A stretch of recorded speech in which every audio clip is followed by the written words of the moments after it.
നാം എല്ലാവരും എന്നും എപ്പോഴും പ്രാർത്ഥിക്കുന്നവരാണല്ലോ.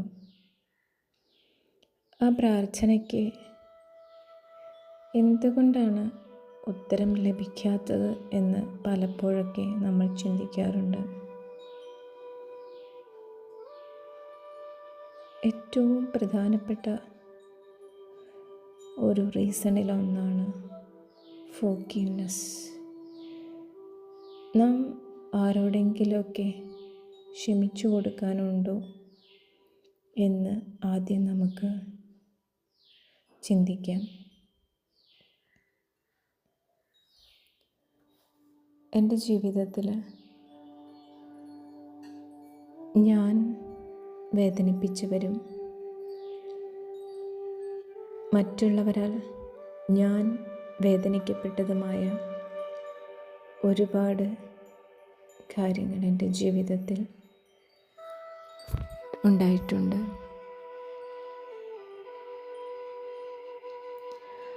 അതെല്ലാം എൻ്റെ അനുഗ്രഹത്തിൻ്റെ ഒരു ബ്ലോക്കായി എൻ്റെ ഹൃദയത്തിൽ ഇന്നും ഇരിക്കുന്നുണ്ട്.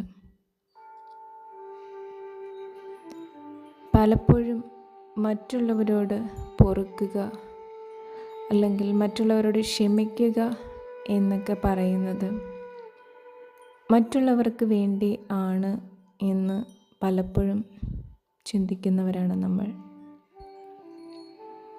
എന്നാൽ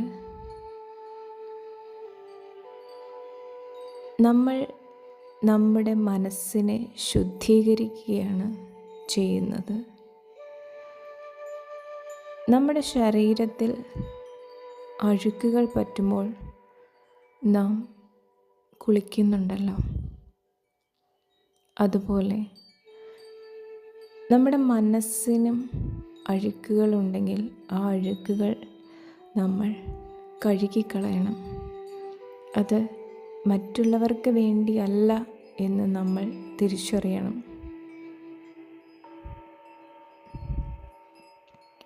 ഈ പകയും വിദ്വേഷവും എല്ലാം എൻ്റെ ഉള്ളിൽ നിറയുമ്പോൾ ഒരിക്കലും ദൈവം എന്നിൽ പ്രവർത്തിക്കില്ല എന്ന യാഥാർത്ഥ്യം നമ്മൾ തിരിച്ചറിയുക.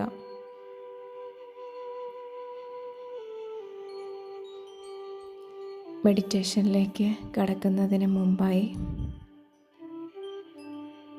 കണ്ണുകളടച്ച് ശ്വാസത്തിൽ ശ്രദ്ധിച്ചുകൊണ്ട് 3 പ്രാവശ്യം ശ്വാസം അകത്തേക്കെടുത്തും അതുപോലെ തന്നെ പുറത്തേക്ക് കളയുകയും വേണം. അകത്തേക്ക് എടുക്കുമ്പോൾ ഞാൻ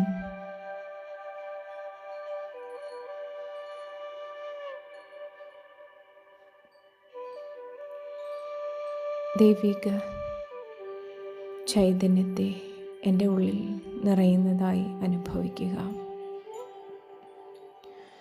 ശ്വാസം പുറത്തേക്ക് വിടുമ്പോൾ എൻ്റെ ഉള്ളിൽ കെട്ടിക്കിടക്കുന്ന കളകളെല്ലാം ഒരു പുകയായി പുറത്തേക്ക് പോകുന്നതായി സങ്കല്പിക്കുക.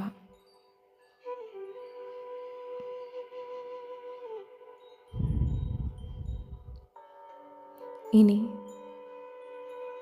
മനസ്സിൽ എൻ്റെ ഈശോയുടെ മുഖത്തേക്ക് നോക്കി ഒന്ന് മനോഹരമായി പുഞ്ചിരിക്കാൻ ശ്രമിക്കുക. ഒന്ന് പുഞ്ചിരിക്കുക. അങ്ങനെ പുഞ്ചിരിക്കാൻ കഴിയുമ്പോൾ സ്വർഗം സന്തോഷിക്കും. യേശുവേ, എൻ്റെ ഉള്ളിൽ ദൈവിക സ്നേഹമായി ദൈവിക ചൈതന്യമായി വന്ന് നിറയണമേ എന്ന് പ്രാർത്ഥിക്കുക.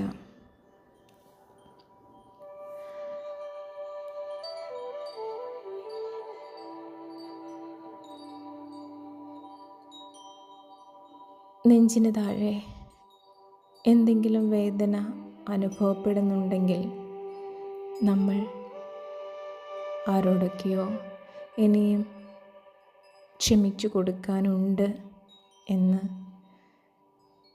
നമ്മളെ ഓർമ്മിപ്പിക്കുകയാണ്. ആരോടൊക്കെയാണോ ദേഷ്യവും പകയും ഉള്ളത്, അതെല്ലാം ആ വ്യക്തിയെ, ആ പ്രശ്നങ്ങളെ ഞാൻ പൂർണ്ണമായും ദൈവത്തിലേക്ക് സമർപ്പിക്കുന്നു. അതോടൊപ്പം എൻ്റെ ശരീരവും എൻ്റെ മനസ്സും എൻ്റെ ആത്മാവും ഞാൻ പൂർണ്ണമായും നിന്നിലേക്ക് സമർപ്പിക്കുന്നു.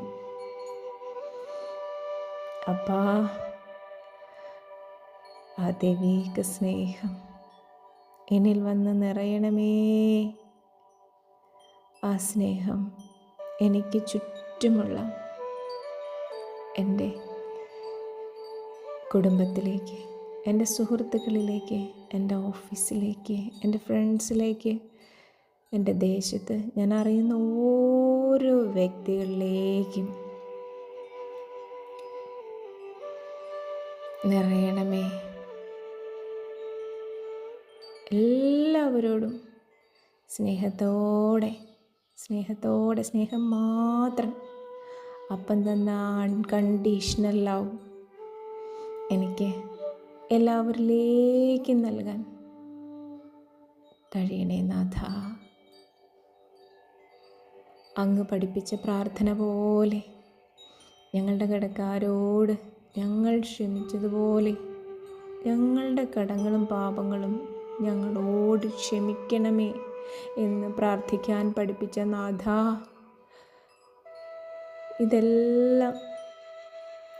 ഇതൊന്നും എനിക്ക് പാലിക്കാൻ കഴിഞ്ഞില്ലപ്പാ. എന്നോട് പൊറുക്കണമേ നാഥ. എൻ്റെ ഉള്ളിൽ വന്ന് നിറയണമേ. ഇനി ആ പ്രാർത്ഥന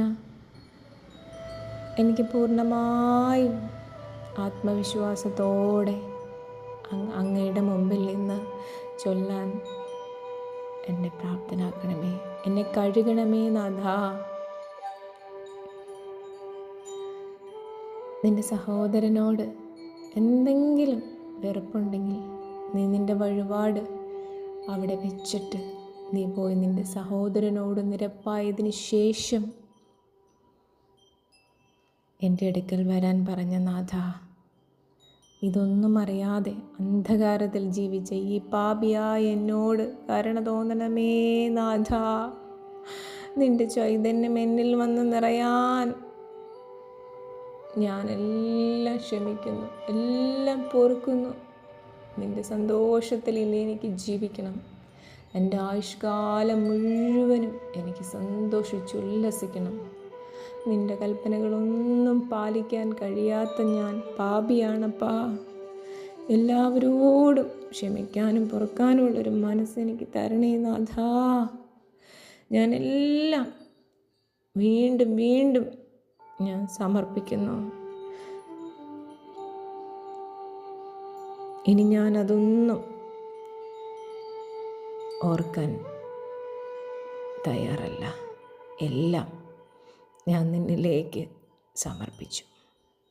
എനിക്ക് പാപമോചനം തന്നതായി ഞാൻ വിശ്വസിക്കുന്നു. ഇനി എനിക്ക് നിൻ്റെ എല്ലാ അനുഗ്രഹങ്ങളും എനിക്ക് വേണം. എന്നിലൂടെ അത് മറ്റുള്ളവരിലേക്ക് എനിക്ക് പകർന്നു കൊടുക്കാൻ കഴിയണം.